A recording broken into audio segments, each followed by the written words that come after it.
Hello, guys. This always makes my wife nervous because I think what she says about me when I get emotional and I get adrenaline flowing, then I end up saying anything, which I don't really think that's true, but she does. So all day, in fact, this past weekend, she's like, "Are you working on your speech? Are you working on your speech?" Driving out here, it was raining, and she goes, "Oh my God, I don't see your folder. Did you forget your speech?" And I go, "No, I got it." Now, just so you know, and my wife probably knows this, she should. I have a speech written, but I always wait until I hear all of the kids speak and all the things that they say. And then basically a portion of my speech,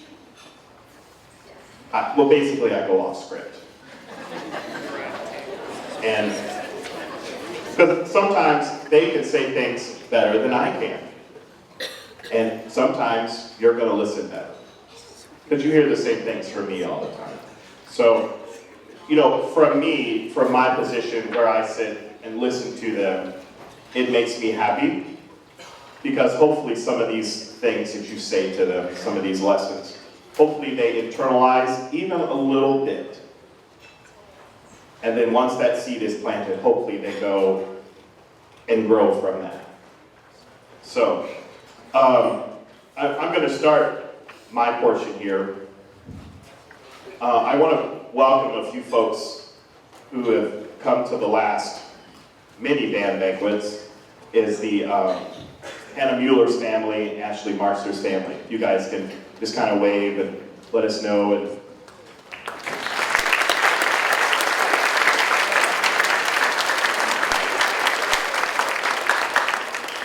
for those of you guys who don't know them, both of their girls were in band and passed away. And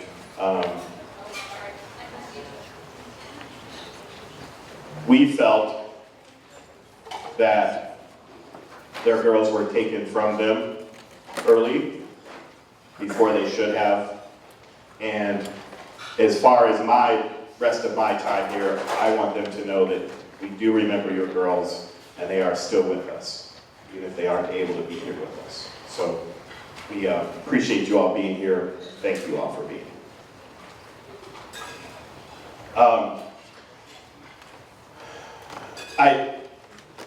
I guess you get to that point, and I don't like to think of myself as being old, but you know, I guess you get older, and you're very fortunate to have people around you that come back. So Miss Fiasco joining our team after Lucas left, and actually some of you guys may not know that she's actually married to a former band member as well. Did you all know that? Her husband was a former band member, and they met in middle school band. So ladies, you don't have to look too far, because opportunity is there. And you know, and then you have those students that you talk to and give advice to, and you know, Emily has come to us on some of those life-changing advices, and she went to North Texas, the school. Jen and I went to North Texas school. Of course, that's basically the only university of music in the country that's worthy. And also, Stephen did a degree at North Texas too. Not in music though. He's a computer guy. He does, I don't know what he does. He makes money. Emily has the fun. But first chair flute chair, first chair sax player. In fact, we're going to pass out a piece that we had commissioned, the Melville Band commissioned, back when Mr. Kennison retired. And that piece was written for them, because there is a saxophone flute duet. You guys didn't even know that, did you? Oh, you knew that? I told you that at the time? So the love was in the air. before you all even knew it. So it makes me happy that we have these people that come back. When Emily got to the point of taking her first job, we said, you need to take this job. It's going to be a tough job, and she was there 4 years, and luckily, that experience and that time in that job made it easier for us to be able to hire her. Because we have to convince people, not just the band people. There are all these people with no brains in this building that, you know, just kind of bump around like an amoeba and like to run things. So, we have to convince them that, you know, there are certain people around us that we need. Mr. Hahn, now he's not new to us, but he's in a new position. And of course, me being the optimist, when he came into that job, when Lucas left us, of course I was real positive, and I'm like, this is gonna hurt you, Jimmy. You need to step up. Sorry, that's great mentoring advice. You know, it's nothing like taunting somebody to get them to improve. And also, we have my wife, who is the secret leader behind the band program. Because when I'm trying to decide music, she's like, oh yeah, I like that. I'm like, no, I don't like that. Just, oh yeah, do that. And then I usually end up doing it just to get her to be quiet.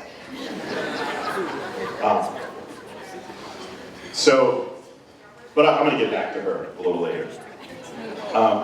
And then there's Coop coming on board with us, and there is nothing more gratifying. So at the end of the day, and all those guys are like, man, Coop, let's do some more drumming. And they're back there drumming. Now I'm going to tell you all a story. I probably shouldn't say this because I got in trouble over this, but there are very few times, well, most of the time when I get in trouble, I'm really pretty defiant about it. But I got in trouble because some of the teachers, heaven forbid, that like to stay after school were angry that the drum line was practicing in the choir.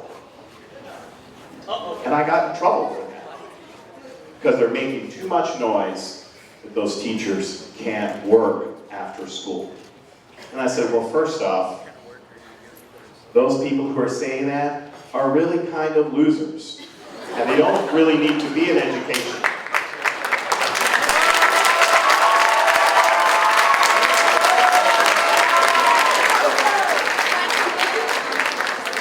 And it's really good if you're coming to me in an anonymous way. You always love that, anonymous. Go have some, and come and talk to me. It probably won't do any good, but at least you'll feel better about yourself that you're not this anonymous person like the boogeyman that we use to scare people into behaving. So, basically, I said no. And then, who is the loser that when you see kids that are doing something positive, then you see kids that are doing something, that are working hard, and love something, who's going to stand in the way of that? Who's the bad teacher? And I don't know who that person is. I have no idea. If maybe one of you all complain. The drum line's practicing too much, they're making too much noise in the neighborhood, 4 blocks away, my dog loses control of himself. I don't know. But, there's enough negativity out there, folks, that kids do these days, and probably you see it in your neighborhood. When there's kids that sit there and just love beating on something, making noise, who's going to stand in the way of that? Anyway, so, the end result, we're going to practice in the quad, and we're going to annoy more people next year.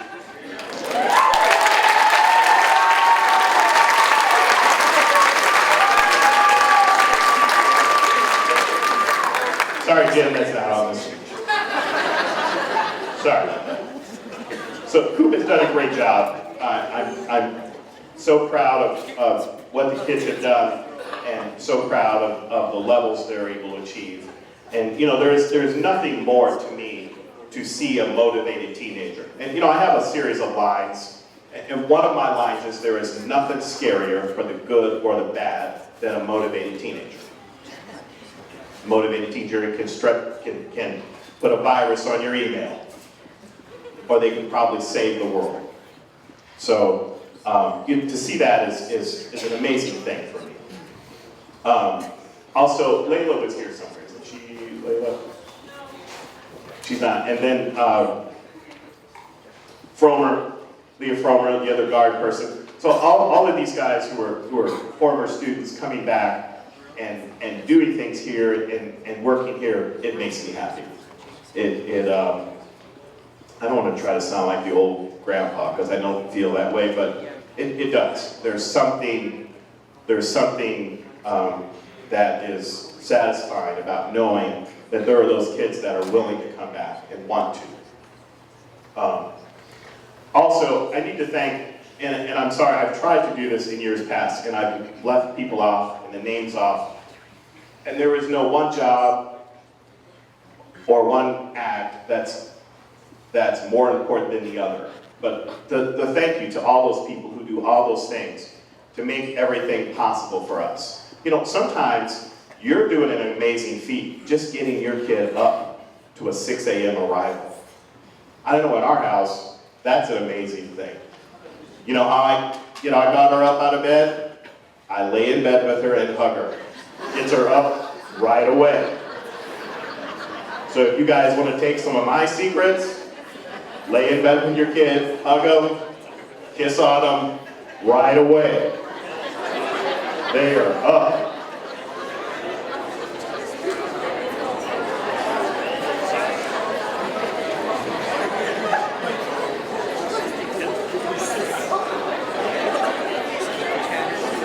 Now, one of the things that you will have probably heard is, yeah, we do talk about life things, and you know, to be honest with you, sometimes the kids will listen to us better than they will listen to you. So the thing that I hope you know, that you come to us and they come to us, they're going to hear the stuff that I think they need. And a lot of times we see their flaws. Sometimes we see their flaws better than you do. And they're going to come to us, and we are going to tell them those things. Not as a mean to be mean, because I've been called mean before, horrible person, this and that. It's not to be mean to you, because you need to address the things that you don't do well. The things that you do well, that's great. You're going to always do that. But you have to be brave about the things that you don't do well and approach it with some intensity to fix. So we are going to do those things. We are going to talk about those things. You know, my big thing now is in the band, we have 100 some odd people in the band, and there's a ton of people that don't know each other. How in the world can you be in a group with people as together as we are that don't know each other? Haven't talked to this person. And who was the little awkward freshman that, who was that? It was who had a job to do tonight. Where is he? Cross, where are you? There you go. Cross. All right, you had a job to do. Did you do your job? No, he's not. Okay. Cross's job tonight, because to make an example, how many of y'all have never talked to my wife? And then there were a lot of people that had never talked to my wife. I said, okay, so Cross, here you go.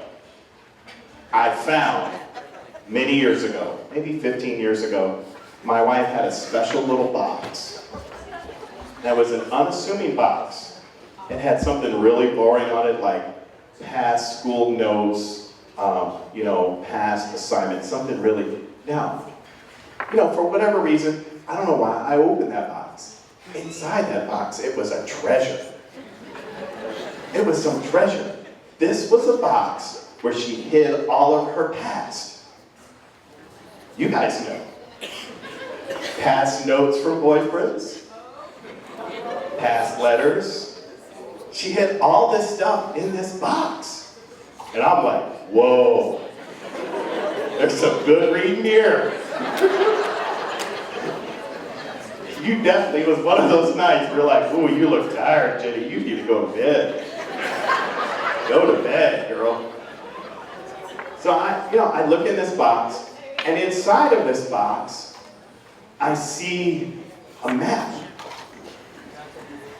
And in this map, it has my dream house.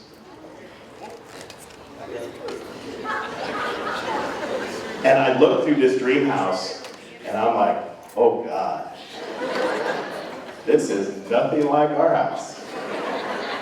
In fact, our house, it's sloped 7 inches from one corner to the other. Well, anyway, but it's kind of symbolic. You guys who are old, you remember when you were going to Carnival and you go to those fun houses and everything is sloped? You know, that's our house. That's fun. So when you walk in our house, you know our house, it's a fun house. And we've lived like that, how long, 15 years? We've lived like that for 15 years. And she's like, we need to do something about the slope. I go, it's all right. I like it. Because it's one of those when you drop something in the kitchen, some liquid, and then it goes under the stove. You don't have to clean it. Let it go.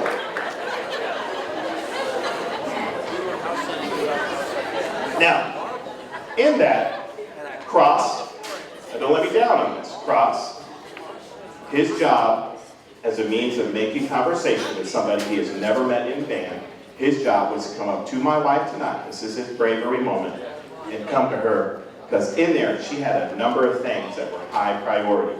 She wanted a carport. And she wanted gravel walkways. You remember the biggie? What's the biggie? A horseshoe pit. She wanted a horseshoe pit. She's trying to justify saying that she was in middle school. You still secretly want a horseshoe pit. So Cross was supposed to come to you tonight and say, hi, Miss Brown, did you ever get the horseshoe pit that you were hoping to get? Huh? Oh, Mikey Jones. He doesn't need help being social. We're trying to stifle some of his socialness. Oh my gosh. Oh, Cross, so you still got time, buddy, okay? All right, so I can assure you, Miss Brown did not get a carport. She did not get gravel. She did not get a horseshoe pit. She got none of those things. Now, and you know what? Isn't that funny? That's how life works out. You never get what you think you're going to get. You are never going to be what you think you should be, or you would be. The only thing that you have, and I use this line all the time because in Melville it works really good, all you have is just us. Because sometimes there is no justice in Melville. All you get is just us. So the people who come in this door, coming here to make music, that's what we have. Now, there are 3 guiding things within the band program that you guys have probably picked up. From kids, from whoever, there's 3 things. And I thought about this. After you've been doing this is my 28th year. 27 years in Melville, 1 year in Texas. And I've been able to formulate these 3 things that have come to me at some point in my life. And these are the things that I think are important. Dr. William D. Ravelli, he's the legendary band director from the University of Michigan. I got to see him when I was a young teacher. My first year teaching in Texas, he came to TBA. He gave this talk. The room was filled. Room was filled. Legendary band director. I could go on history about it. Young band directors don't know who he is because they're all into, anyway. So, he sat in this room and he talked to these young teachers. And that's who it was supposed to be for. And he said, here's my advice to you young teachers. And this is my advice I can give your kids too. Keep your ears open and your mouth shut. Because if you can do that, you're going to learn something. Now, if you ever wonder why, how come Brown is so crabby? If the kids come in, they're not listening to me. There you go. There's one of the rules. Now, that's not one of my guiding principles, but you come in, and if you're running your mouth, you can't learn. Now, this was impactful that he told me this, and this has stuck with me these 28 years. He said, you are teaching kids first. They just happen to be doing music. Now, it's very simple, but that has stuck with me and has guided many of the decisions, many of the things that we do, and my beliefs in the program. The other thing, which has come from my father, during a difficult time in college,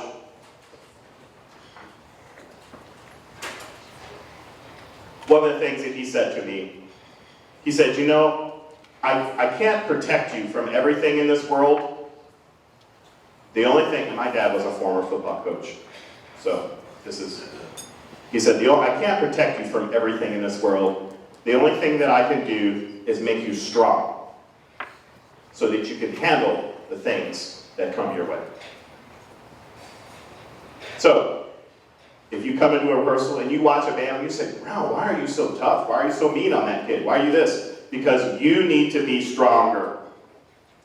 You need to be able to handle. And sometimes it's going to be another rehearsal. Sometimes it's going to be that horrible experience that happened to you, unrelated. Sometimes that thing happens to you, you don't even know it. Here's the third thing. And this one the kids can always get, because I always make this. I can feed you fish one time. You ought to probably finish it. But if I teach you to fish, you can eat the rest of your life. So, there it is. That's our program.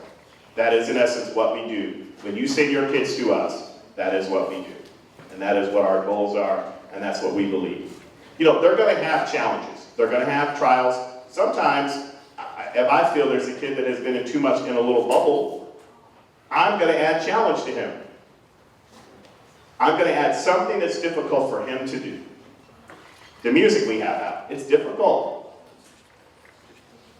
There it is. That kid who's been perfect at everything, wonderful at everything, straight A's without even trying, that kid's going to have trouble. That kid's going to be challenged. So, yeah, I'm off script, Jenny, sorry. Now, I'm sorry to do this to you all, but Mr. Kramer talked about this, and I'm going to kind of reiterate some of this. When my daughter was born, there were things that changed me, and one of the things that a lot of the parents would say to me, you're not going to feel like working. When you have that little baby at home, you are not going to feel like you're going to want to be home with that little baby all the time. You're not going to want to do all the contests and do all this and do all that. And that is true, but one of the things that happened to me, which I became more compelled to teach. I became more compelled to work harder, to be better, and for the program to be better. If anything, for that time that our kid comes through the program, she will be able to be a part of that program. And she's a little 6th grade French horn player right now. Now, there was a time that, and I'm going to make a lot of parallels coming back and forth, so, and this will probably embarrass her, but I don't really care. But there was a time when Eva was 7, and she came to my wife and said, Mommy, I want to win, I want a trophy. I want to win a trophy. And, you know, I'm like, oh, Eva, it's okay. You know, trophy, it's not that big of a deal. You know, it's just a piece of plastic. You don't have to, well, you can say that, Daddy, because you have a lot of trophies in your band room. Okay. So, I started golfing around the time she was 3. And I became very obsessed with it. I became, like, extremely addicted to it. I would go to the range early. I would come home. I would golf. I was, like, constantly. And then my wife was angry because I was never home with Eva, because I was always golfing. I became like completely obsessed because it should be easy. This ball is there. It's not like a ping pong ball. It's still, it's not moving. You should be able to hit it really far. And it's not. And it drove me freaking nuts. Now, as of course father bonding, I said, well, why don't I go ahead and take this girl to the range with me? And she could, we spent time together. And she started to like it over the years. She started to like it. And I remember at some point, we started putting her in little tournaments and little competitions. And I remember at some point telling my wife, I go, this is so great. Because I can have these conversations with her now that I have with the band. And that conversation is about failure. It's about losing. It's about something not being perfect for you. Something not being easy. Facing that challenge to know this was horrible today, and I need to come back and do it again. And to work at something to get an inch better each day. And she became obsessed with getting better. Either that or she just wanted to hang around. I don't know. So we started practicing all the time. All the time. In fact, and obviously my wife would have to give permission. So I always do this now. This is our ritual. I go, Jenny, can I go take Eva golfing today? What do you normally say? She always says yes. But it's just the fact that I ask permission is what I need to do, because she runs the house like she runs the band. So, as we do this, we create a team. Now, this is very similar to what we do in band each day. We are creating this team. We are creating this network of work to be obsessed over, chasing this imperfect perfection that is never there. The beauty is, Eva would work when other people wouldn't. We would go to Tower, y'all remember Tower T? Broke my heart. Broke my heart. Now it's coming back, but it's not going to be the same. We would be the only people out there, snow on the ground, and we'd go out into the range and we'd make snow angels in the field, and then we'd hit the ball to the snow angels. I was the coolest dad ever. Because my snow angels really look like snow angels. Daddy knew how to really make a snow angel. Practice in the cold, in the rain.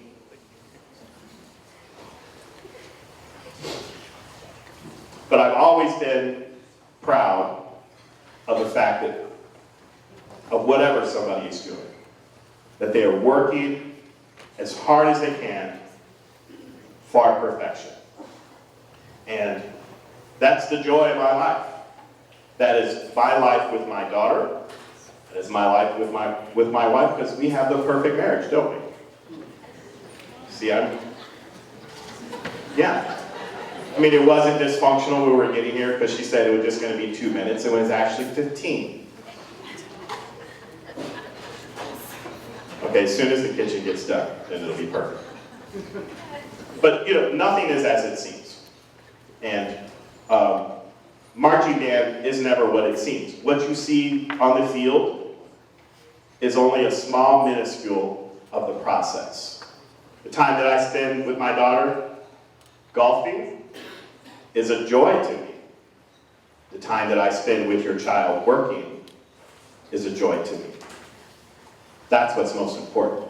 That is the life lesson. That is the camaraderie. That is everything. The performance, it's almost ridiculous if you look at the amount of time we spend performing and the amount of performances and the amount of time that we work doesn't add up to work that hard for that one minuscule of time. And then to know that you come out and it's imperfect. So maybe that's part of the challenge. Maybe that's part of the drama.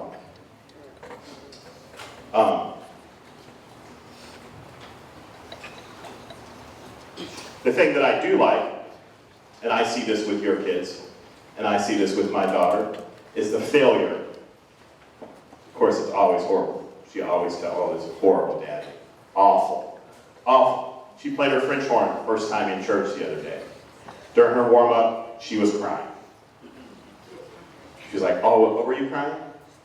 Yes, you were. Mommy told me you were crying. She's like, we're in church. Can you go downstairs and talk to her? She's losing her mind.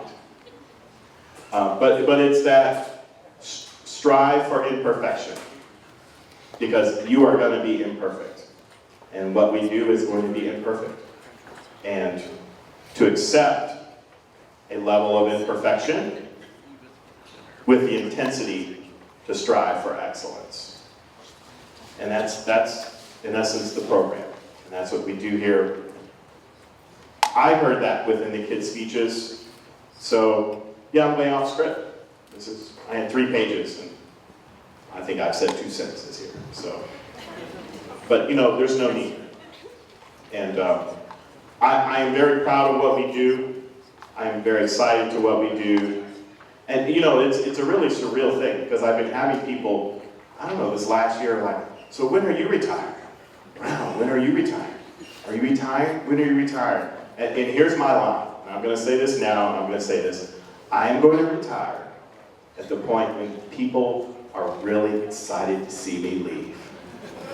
And they're like, oh yeah, there's that blankety blank that just called some worthless teacher that doesn't like noise, that they need to stop. That's when I'm going to retire. And everybody's like, yes! So, no, I'm not retired. So just in case you guys wonder, no, I'm going to be here long. Plus, I married much younger than me. So my wife is 7 years younger than me. So she's like, what are you going to do? I'm not going to be up going to work, watch you laid in bed every morning. So there it is. No, it is fun. It is a joy, and it is real. This is real life. This is what we do, and I'm glad your kids are here. I'm glad you're here, and I'm glad you make it possible for your kid to be here and experience this. And I can tell you, from a person who has gone through the program, it has changed my life. And Scott Dickman came and worked with the jazz band the other day, and he said something to me, and I smiled, because he said, it's really surreal me being in this room. Because he was a band. An amazing sax player, an all-state sax player, and it has that feeling. And I have that feeling every day. I'm still basically a kid sitting in that room. I just happen to be the band director now. So, thank you all very much, and thank you all for being here. Enjoy the rest of the week.